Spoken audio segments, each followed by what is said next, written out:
muuqaalkii ugu dambeeyay kaga hadlay video editing-ka waxaa daawaday 15,000 oo qof waxaana la saaray 1,400 oo qof. maanta waxaan ka soo sameynay part 3 laakiin kuma sharaxi doono barnaamijkan hore ugu sharaxi jirnay ahaa CapCut.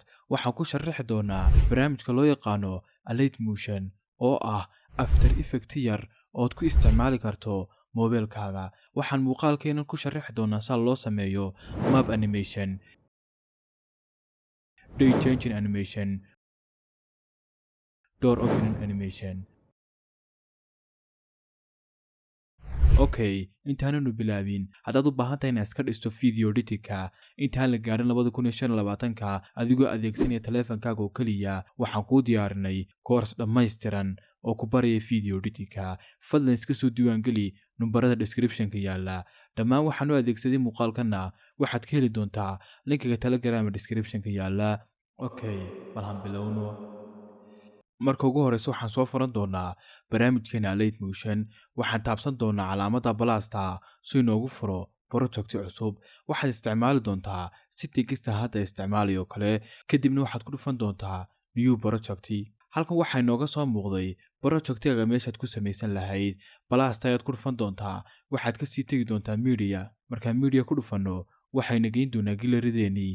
waxaan soo qaadan doonaa maapkii aan doonaynay inaan ku samayno animation-ka. waxaan samayn doonaa saan u calaamadiyo meesha aan ka tegayo iyo meesha aan tegayo inaan goobo ku soo daro. kadib calaamadda balasta ayaan ku dhufan doonaa.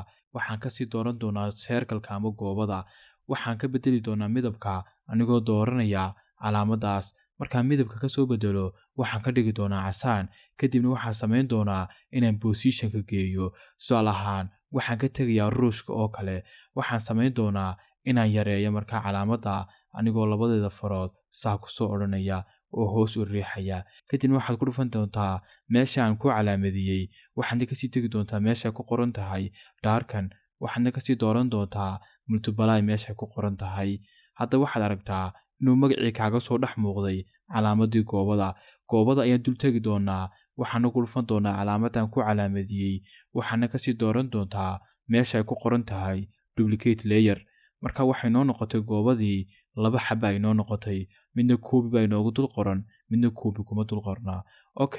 goobada galaan ku dul dhufan doonaa. waxaan tegi doonaa color and fill. waxaan kasii dooran doonaa midabka akhtarka ah. markaan akhtarka ka doorto waxaan kasii dooran doonaa meesha ku qoran tahay move and transform. waxaad geyn doontaa meeshii kale aad doonaysay inaad tagto.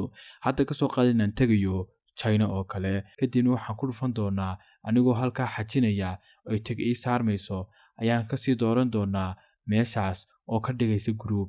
hadda waxaan haysanaa group 1 oo ah inay hal meela isku kan wada urureen dhammaan waxyaabihii maapkii iyo seerkaladii.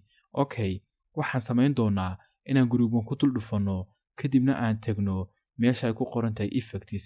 markaan effects ka sii tagno waxaa odhan doontaa add effects. waxaan kasii tegi doonaa meesha ay ku qoran tahay 3D markaan kasii tago halka waxay nooga soo baxay 3D aad u fara badan.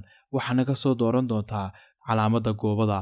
markaad calaamadda goobada ku dhufato balasta ayaad kusii jiidi doontaa. hadda waxaad aragtaa inuu maapkii noo noqday goobo oo kale. waxaan samayn doonaa inaan marka ugu horeysa scale-ka aan tagno. markaan scale-ka dul tagno ayaan keyframe ku qabanaynaa. markaan keyframe ku qabanno waxoogaa yar ayaan socon doonaa. keyframe kalaan ku qaban doonaa. haddana waxaan dib ugu soo noqon doonaa keyframe-kii koowaad oo scale-ka ayaan hoos u dhigi doonaa si loo moodo wax inuu xagga hoose ka soo baxayo ama zoom oo kala soo noqonayo. kadib waxaan samayn doonaa inaan orientation-ka tagno. markaan orientation-ka tagno waxaan raadin doonaa calaamadii aan calaamadinay ee ahayd meeshii aan markaa ka tegaynay. shaashad ayaan ku soo dhaweyn doonaa. orientation-kana waxaan ku qaban doonaa keyframe. haddana waan ka noqon doonaa oo xagga hore ayaan keyframe kusoo qaban doonaa. marka orientation-ka ayaan rogi doonaa oo markaa ku ciyaari doonaa inta ugu horeysa si ay inoogu soo baxo si professional ah. hadda waxau inoo noqday sida tan buu inoo noqday. markaad saa samayso waxaan samayn doonaa inaan orientation-ka ku darno keyframe kale si aan hoos u geyno meesha aan ka tegaynay. keyframe ayaan ku qaban doonaa. keyframe-ka koowaad waan iskaga tegi doonaa. keyframe-ka labaad ayaan aadi doonaa. marka keyframe-ka tagno labaad ayaan markaa dhaqaajin doonaa oo xagga hoose geyn doonaa si loo moodo shaygii inuu dhinac u dhaqaaqay oo kale. Okay, hadda waxaan haysanaa sidan oo kale. Haddaba waxaan ku samayn doonaa inaan u samayno fallaadhii ku tusinaysay meesha aan ka tagnay iyo meesha aan u soconno.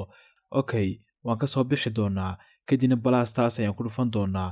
Markaan balaasta ku dhufanno, kadibna waxaad tegi doontaa meesha aan ku calaamadiyey, waad ku dhufan doontaa. Kadibna waxaad kilig siin doontaa meesha aad ka tegaysay. Markaad dhexda maraysana, kilig kalaad ku dhufan doontaa. Haddana waxaad tegi doontaa meesha aad u socotay ayaad kilig siin doontaa. Waad ka soo bixi doontaa, shaybkii ayaad ku dhufan doontaa. Waxaad iman doontaa color and fill baad iman doontaa. Halkaas ayaad ka sii dooran doontaa oo bilaa color ayaad ka dhigi doontaa. Kadibna waad ka soo bixi doontaa. Waxaad tegi doontaa meesha ay ku qoran tahay stroke. Stroke markaad tagto, stroke caddaan ayaad ka dhigi doontaa. Waxaad haddana kasii tegi doontaa meesha ay ku qoran tahay shadow. Markaa meesha shadow aad tagto, waxaad iman doontaa meesha ay y ay ku qoran tahay. Hoos ayaad usoo dhigi doontaa shadowgeeda si loo moodo inuu meesha dul yaallo oo kale. Waan ka soo noqon doonaa oo waxaan tegi doonaa meesha aan ku calaamadiyey. Halkaas ayaad dhaqaajin doontaa oo bartanka aad ku beegi doontaa. Markaad meesha bartanka ku beegto, calaamadaas ayaad furi doontaa si ay u noqoto curve oo kale. Hadda waxaan haysanaa map animationka saas ah. Kaliya waxay naga dhiman inaan animation u samayno shape-ka. Shape-kaan ku dhufan doonaa. Effects baad iman doontaa. Add effects baa iman doontaa. Effectigaas ayay ku dari doontaa aan ku calaamadiyey. Marka haddaad halkaa ka weydo, searching-kaad ka baadhanaysaa. Okay, waxaad iman doontaa meeshay ku qoran tahay ending. Markaan ending ku dhufanno, halkaas ayaan keyframe ku dari doonaa. Ending-ka 0 ayaan ka dhigi doonaa. Xoogaa yar ayaan socon doonaa. Waxaan ka soo dhigi doonaa ending-ka 100. Hadda waxaan haysanaa animation dhaqaaqaya. Haddaba waxaan samayn doonaa inaan la dhaqaajino goobada. Waxaan ku dhufan doonaa effects. Waxaana kasii tegi doonaa goobadii. Markaan goobadii kasii tago, waxaan raadin doonaa meesha ay ku qoran tahay orientation. Okay, orientationkaas ayaan keyframe ku qaban doonaa. Markay fallaadhu gaadho meeshaas, ayaa waxaan samayn doonaa inaan dhaqaajiyo orientationka oon geeyo markaa meesha loo baahnaa. Waxaan aragnaa inay inoo soo baxay map animation oo qurux badan. Haddaad u baahan tahay inaad background soo raaciso, waxaad tegi doontaa meesha balaas ay ku qoran tahay. Kadibna mediaad kasii dooran doontaa. Halkan ayaad ka xulan doontaa backgroundada markaa adig kuugu jira. Hadda kan ayaan anigu soo qaatay. Waan soo dhaweyn doonaa.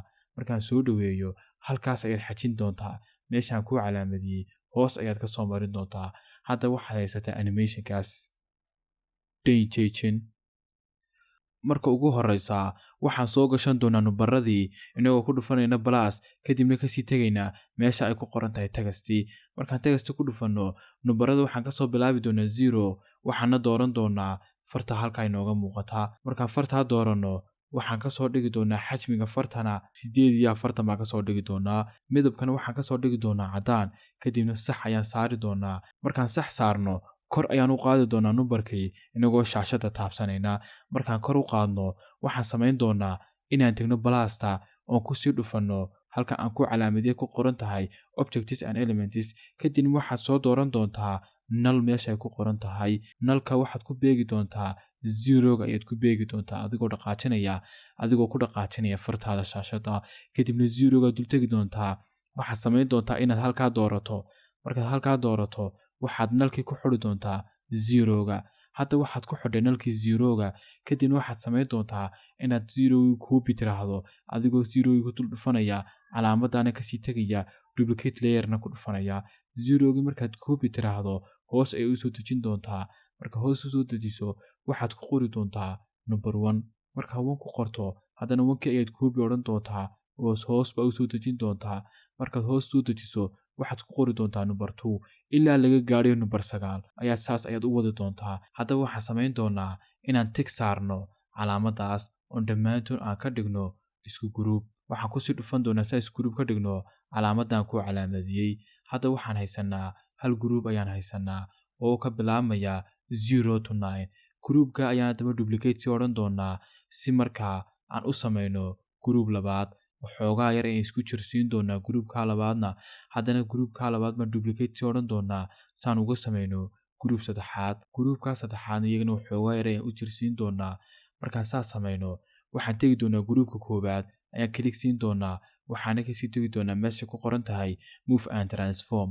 waxaan ku dhufan doonaa calaamada keyframe-ka waxaan dhaqaaqi doonaa waxoogaa yar kadibna waxaan ku samayn doonaa keyframe-keena labaad waxaan geyn doonaa number 9 waxaan ka dhigi doonaa numberka wareegaya 917 hadda numberka koowaadi waa uu inoo wareegay kadibna waan kasoo bixi doonaa gruupka labaad baan kalik siin doonaa kadibna move and transform baan kasii tegi doonaa keyframe ayaan ku qaban doonaa waxaan samayn doonaa inaan isagana keyframe labaad ku qabano oon hoos u soo dejino ilaa aan markaa ka gaadhayno number 1 haddana waxaad samayn doontaa inaad tagto gruupka saddexaad markaad gruupka saddexaad tagto waxaad kasii dooran doontaa move and transform markaad move and transform tagtid keyframe ayaa ku qaban doontaa marka keyframe ku qabato waxaad samayn doontaa inaad hoos u soo dejiso isagana oo number 7ka meesha keento hadda waxaan haysanaa dhammaan numberadii oo dhaqaaqaya halkaana waxay nooga muuqdaa number 917 haddana waxaan samayn doonaa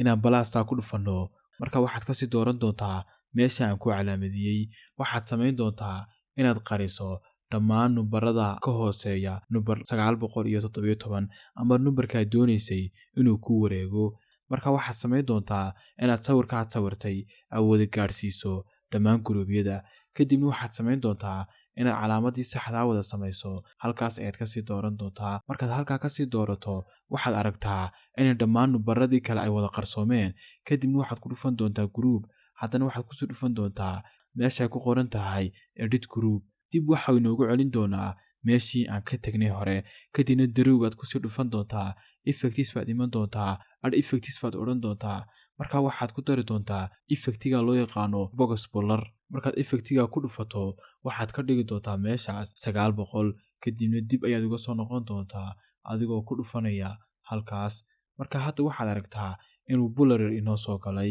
haddaba saad background u soo raaciso waxaad ku dhufan doontaa plus media ayaa tegi doontaa waxaad samayn doontaa inaad raadiso backgroundka adiga ku cajabiya ee aad kugu jira galerigaada kadibna waxaad samayn doontaa inaad calaamada halkaas aad kalik siiso kadibna aad hoos u soo celiso hadda waxaad aragtaan inuu noo samaysmay day changing animation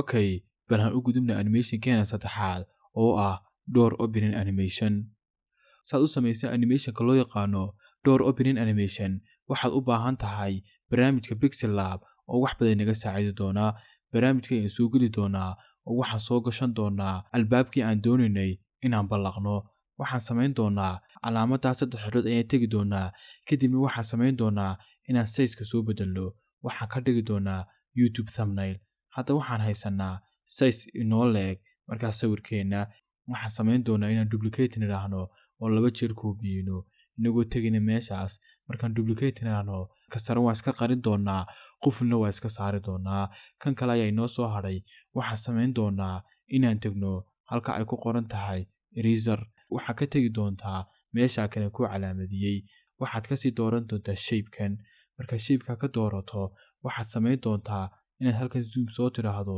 oo ku aadiso albaabku intii uu leeyahay halkaas ayaad ku dhufan doontaa markaan ku dhuftay albaabkii ayaa naga baxay waxaan samayn doonaa tanaan albaabka ka jarna inaan soo qarino oo soo fasaxno kii horeen soo qarinay haddana waxaan tegi doonaa eraser baan tegi doonaa waxaan kasii tegi doonaa shape-kii albaabkii ayaan qiyaasi doonaa inaga oo zoom soo odhanaynaa waxaad ku dhufan doontaa tan kale markaa taa ku dhufataan ku calaamadiyey waxaad aragtaa inuu naga baxay gidaarkii haddaba waxaan tegi doonaa kaa ku calaamadiyey marka waxaad kasii dooran doontaa backgroundka transparent aad kasii dooran doontaa haddaba waxaad soo dhowli garaysanaysaa oo markuu kuu soo dhowli garaysmo gileridaada ayuu kuu soo geli doonaa waxaad iman doontaa applicationka After Effects waxaad isticmaali doontaa sida tikiskan hore usoo isticmaalay kadibna plus baan ku dhufan doonaa waxaan soo gelin doonaa gidaarkii haddana albaabkii ayaan soo gelin doonaa automatic isaga bartanka isku geynaya albaabkii ayaad ku dhufan doontaa oo click siin doontaa marka waxaad kusoo dari doontaa effectiga loo yaqaano Flip Layer waxaad tegi doontaa 3D waxaad halkan ka arkaysaa effectiga ay ku qoran tahay Flip Layer ka plus aad kusoo dari doontaa halkaa egasta waxaad ka dhigi doontaa -20 sida oo kale angle ayaa tegi doontaa oo angle-ka keyframe ku qaban doontaa waxoogaa yar ayaad socon doontaa marka waxaad kasoo dhigi doontaa angle-ka 104 hadda waxaan haysanaa inuu albaabkiisi automatic ah isku keen furay tik ayaan saari doonaa labadoodaba halkaas ayaan ku dhufan doonaa si group ay isku keen noqdaan haddaba group ayaan haysanaa haddaba saan u soo gelino backgroundka ka dambeeya albaabka plus ayaan ku dhufan doonaa marka waxaan kasii dooran doonaa media kadibna waxaan soo gelin doonaa backgroundka ka dambeeyay halka aan ku calaamaday ayaad click siin doontaa oo hoos ayaad ruuxi doontaa hadda waxaan haysanaa door opening animation saan zoom soo niraahno groupka ayaan click siin doonaa kadibna waxaan ku dhufan doonaa move and transform waxaana kasii dooran doontaa calaamadaas markaad halkaa tagto keyframe ayaa ku qaban doontaa waxoogaa yar ayaad socon doontaa keyframeka labaad baa kusoo qaban doontaa kadibna zoom baad soo odhan doontaa oo albaabka ayaad ku soo dhaweyn doontaa adigoo halkaa gacantaada ku riixaya kadibna waxa uu inoo soo baxay sidan intaas ayuu muuqaalkeenu maanta ku egyahay hadduu ku cajabiyey fadlan like noo saar haddii kalena subscribe noo saar waxaan ku dhowaanay hadafkeenu ah inaan gaadhno 10,000 oo subscribe aad iyo aad u mahadsantahay saa noo daawatay waxaa idinkaga sii tegayaa saa iyo salaamu calaykum waraxmatullaahi wabarakaatu